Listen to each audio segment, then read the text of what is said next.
अस्सलामुअलैकुम। मोहम्मद अज़हर सिद्दीक अपने programme mess views के साथ हाजिर खिदमत है। मसूद रहमान अब्बासी जो पाकिस्तान पीपल्स पार्टी का कारकुन भी है, लीडर भी कहता है, और जिस तरह की ज़ुबान इस्तेमाल की थी जनाब चीफ जस्टिस साहब के बारे में, और बड़े दावे किए थे। मुझे उस पर अफसोस हुआ।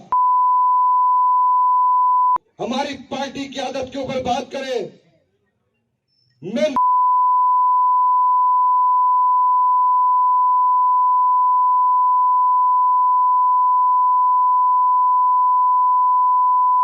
आज भीगी बिल्ली बन गए सुप्रीम कोर्ट के सामने, और ये सुप्रीम कोर्ट को अपनी अथॉरिटी, अदालतों को अपनी अथॉरिटी मनमानी है, और मनमानी चाहिए, इस पे पीछे नहीं हटना चाहिए। और मैंने आपको पहले ही बता दिया था कि सुप्रीम कोर्ट इसमें माफ़ी की तरफ नहीं जाएगी, और यही हुआ। आप किसी दबाव में, किसी कोई नहीं, किसी दबाव कोई में आपको प्रेशराइज कर रहे हैं? पार्टी ने आपका साथ क्यों छोड़ दिया? सर एक मिनट, फिर आप गलती हुई है मेरे से, उसमें बस। तो आप माजरत कर रहे हैं? बिल्कुल माजरत, इसका मतलब ये होगा। बिल्कुल माजरत। आज क्या हुआ, 3 मेंबर बेंच था। जस्टिस उमर अता बिन दयाल साहब, जस्टिस एजाजुल हसन और justice Syed Mazahar Ali Akbar Naqvi. Chief justice के गुलजार साहब नाजायबा ज़बान इस्तेमाल करने का मामला था, और आज अदालत ने कह दिया आइंदा समात पर फ़र्द जुर्म, इसे चार्ज कहते हैं, कंटेम्प्ट ऑफ कोर्ट एक्ट से पहले आर्टिकल 204 देख लिया, जिसमें कंटेम्प्ट ऑफ कोर्ट के हवाले से बैकग्राउंड पे कोशिश करूँगा कि वो चल जाए। उसके तहत कानून बना है कंटेम्प्ट ऑफ कोर्ट ऑर्डिनेंस 2003। उसमें सेक्शन 3 में डेफिनेशन दी है, सेक्शन 3 भी बैकग्राउंड पे चल जाएगा। सेक्शन 5 में सज़ा है, और ये बेसिकली जो तौहीन अदालत का जुर्म है ना, इसे हमें सुई जेनरस कहते हैं। ना ये दीवानी है ना फौजदारी है, ये उनके दरमियान का मामला है। दीवानी प्रोसीडिंग भी चलती हैं, फौजदारी भी चलती हैं। जब उन्हें जेल में भेजना हो, जब ये सज़ा देनी हो, तो उसका तरीक़ाकार है कि उसमें पहले फ़र्द जुर्म आए थे, पहले शोकास जारी होता है, शोकास जारी हो चुका था, जवाब जमा करा दिया, अब उस पर चार्ज फ्रेम होगा, फ़र्द जुर्म आयद होगी। अब जो समाअत हुई आपके सामने रख देते हैं, और चार्ज का मुतलका प्रोविज़न मैं आपके सामने रख दूँगा कि चार्ज अदालत ने कैसे, अदालत अब जब फौजदारी प्रोसीडिंग देख रही होती, सुप्रीम कोर्ट हो, हाई कोर्ट हो, सेशन हो, मैजिस्ट्रेट हो, उन्होंने वही एक तरीक़ाकार है। और तहरीरी तौर पर अदालत से आज माफ़ी मांगी उन्होंने, और बड़ी मज़ेदार बात है, मैं अदालतों और इदारों का एहतराम करता हूँ, एक गरीब शहरी हूँ, मुझे माफ़ कर दिया जाए। नहीं, आप उन लोगों की बातों में, उनके कहने पे आ कर आपने बड़े दावे कर दिए, और बड़े बड़े वंग दावे, और बैकग्राउंड पे शक्लें देख रहे होंगे। वो मैंने कहा है कि बीपर लगा दें जहाँ तौहीन ज़बान इस्तेमाल करता है, और आप हम वहीं से अंदाज़ा लगा लें कितने बड़े बड़े दावे किए थे उसमें। और बड़ी ज़बरदस्त बात आ गई, माफ़ी मांगने से पहले आपको सोचना चाहिए था, जब तकरीर करते हुए आपको सोचना चाहिए था।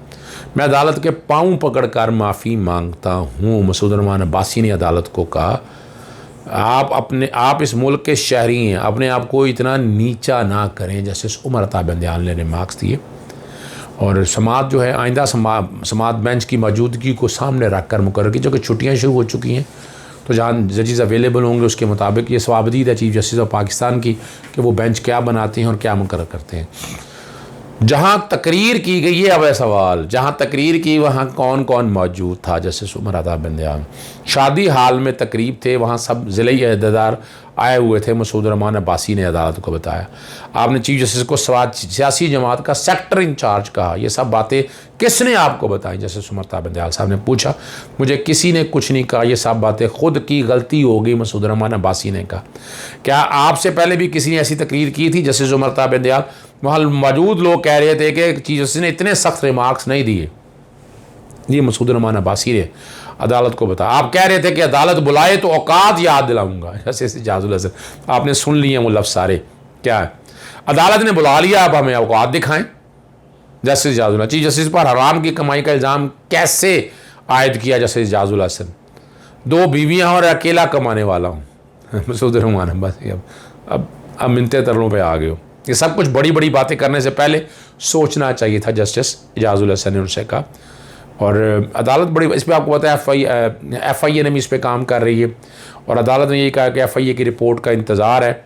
FIA की रिपोर्ट बताएगी कि मसूद रहमान अब्बासी ने यह तकरीर क्यों की थी। जस्टिस उमर अता बिन दयाल साहब ने बतौर बेंच के सरबराह ये बात कही।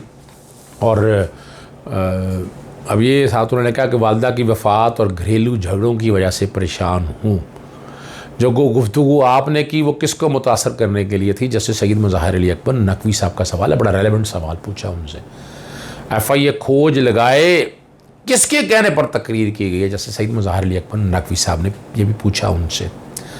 और ये फिर ये भी बड़ा क्लैरिटी के साथ जैसे मुज़ाहिर अली अकबर साहब ने कहा, सोचे समझे मंसूबे के बगैर ऐसी तकरीर मुमकिन नहीं। और सुप्रीम कोर्ट ने अब जब फ़र्द जुर्म आयद करनी हो, जब प्रोसेस चलनी हो, सुई जनरस प्रोसीडिंग चलनी हो, क्रिमिनल प्रोसीडिंग चलनी हो, तो तरीका होता है कि अटॉर्नी जनरल को या एडवोकेट जनरल या अटॉर्नी जनरल को प्रोसिक्यूटर जनरल मुकर्रर कर दिया गया। क्या आपसे पहले भी किसी ने तकरीर, ठीक है ना जी, ये सारी बातें मैं आपके सामने बता चुका हूँ कि अदालत के सामने जो चीज़ें सारी उन्होंने रखी।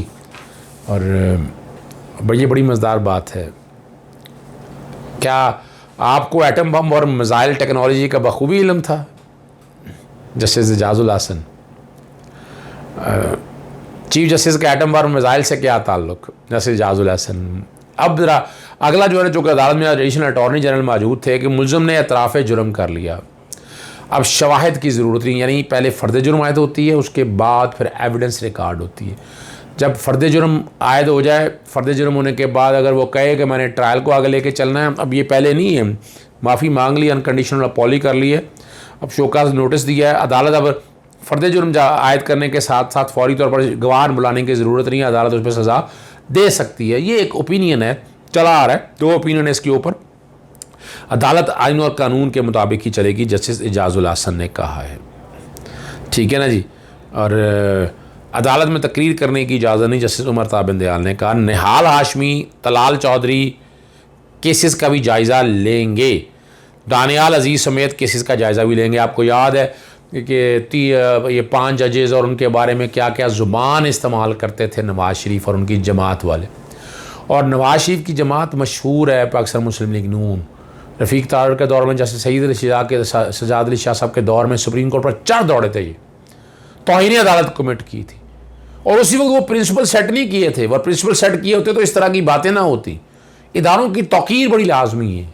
अगर इदारों की तौकीर हम नहीं बचा सकते ना, इदारों नहीं कर सकते, तो बड़ा मुश्किल है इन चीज़ों को सबको समझना। इसलिए इन सब चीज़ों को ज़रूरी है, हमें देख कर चलना है, हमें हालात और वाक़यात को सामने लेकर चलना है। अब अदालत ने आपके सामने जो चीज़ें सारी रख दी हैं, वहीं से आप अंदाज़ा लगा सकते हैं कि हालात और वाक़यात किस तरफ चल रहे हैं और मामलात बड़ी क्लैरिटी के साथ हैं। अब यहाँ एक सवाल बड़ा अहम पैदा होता है जिसका पूछा है आप लोगों ने कि हामिद मीर ने जो तकरीर की है इदारों के बारे में, पाकिस्तानी फ़ौज के बारे में, वो तो दंदनाता फिर रहा है, उसको कोई पूछने वाला नहीं है। देखें ये FIA, ये हुकूमत वक्त को ना, FIA सुप्रीम कोर्ट ने एक्शन लिया तो तब हुकूमत वक्त जागी।